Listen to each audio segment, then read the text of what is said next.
National Hurricane Center in Miami.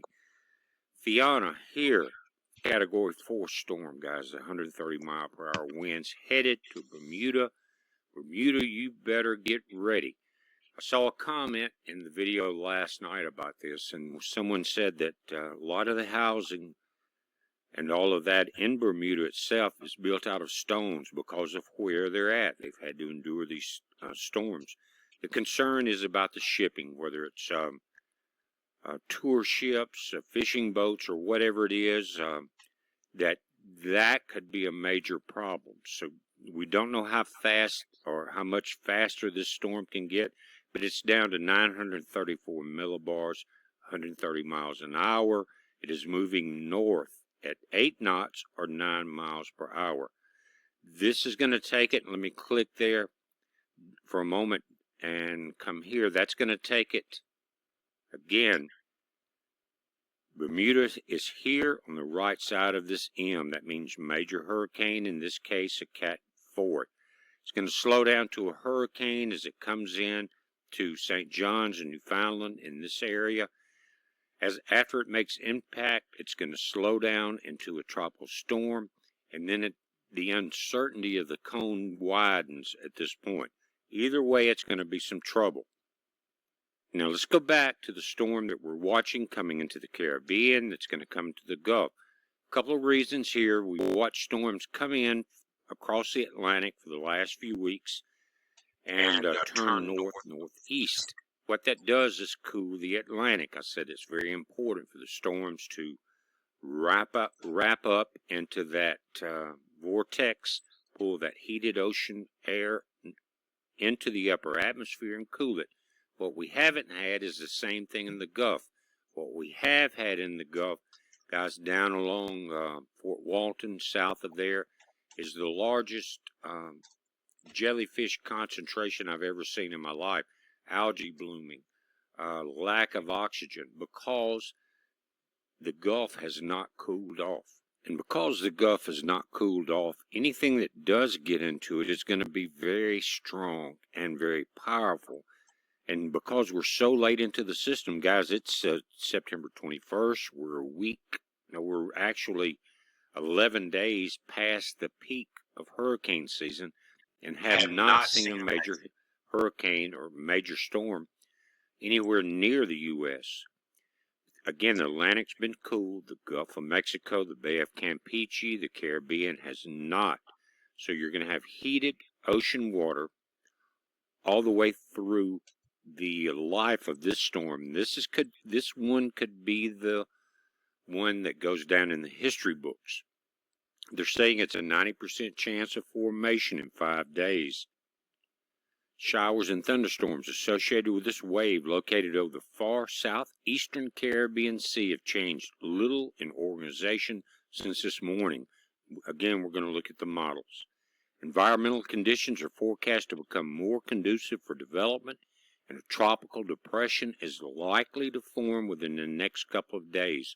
The disturbance is forecast to move west-northwestward across the eastern Caribbean Sea during the next day or two and be over the central Caribbean Sea this weekend. Regardless of development, locally heavy rainfall and gusty winds are likely to affect the Windward Islands tonight and northern Venezuela, northeastern Colombia, and the ABC island chain during the next couple of days. Air Force Reserve Reconnaissance Aircraft is currently surveying the system, and data from the mission will be assimilated into tonight's forecast models. They know that this thing is going to be powerful. I want to switch over to Fox hurricane information also out of Florida.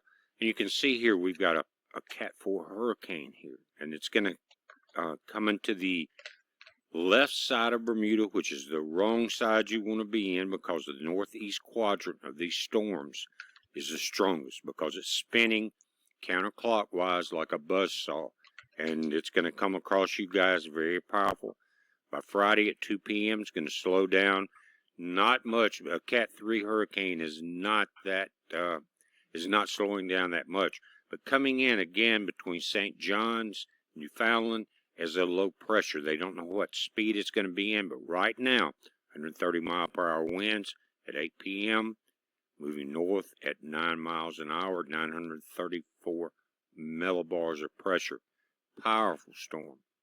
Now, let's take a look at what we're going to have to pay attention to with all of the states that we have in the Gulf of Mexico itself, including ours, Mississippi, which we've taken them. Camille, Katrina, guys.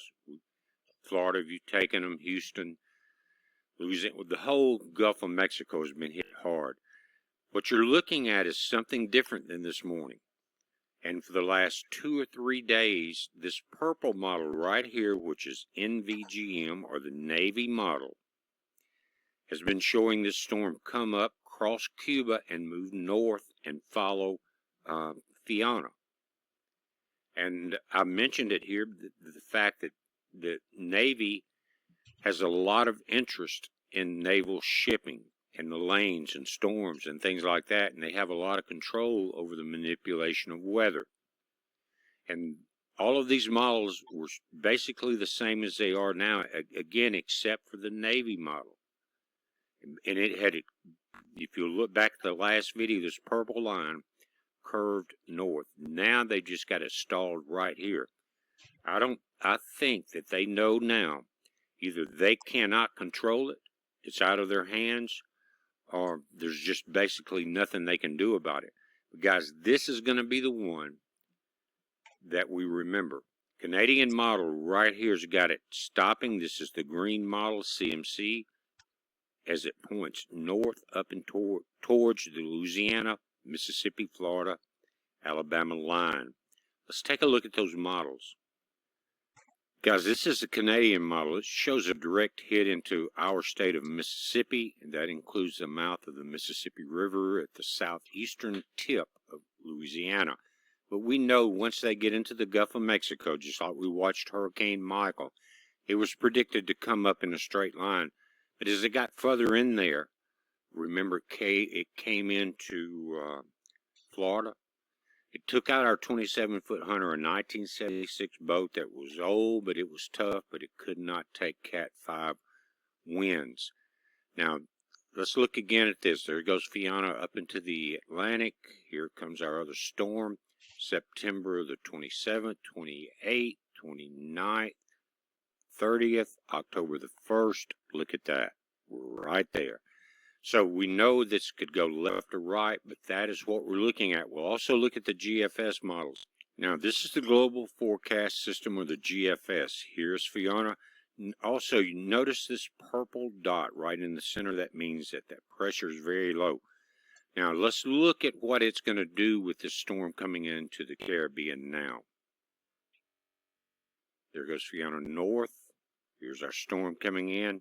Starting to strengthen here, Central Caribbean, skating the Yucatan just north of the Bay of Campeche. Again, slightly west of the CMC, but it cuts hard to the right. That's important. That's what I was talking about when we talked about Hurricane Michael. And I had friends down in Perdido Key that got in touch with me, said, BP, you were right. This thing turned hard right. It didn't come into Pensacola and Fort Walton. It turned right. It strengthened. Notice also that in this model and the Canadian model right before it, there's a slowdown right here that gives this storm time to strengthen. So, guys, we could be looking at another Camille, Frederick, Katrina. We don't know yet, but we've been spared all year.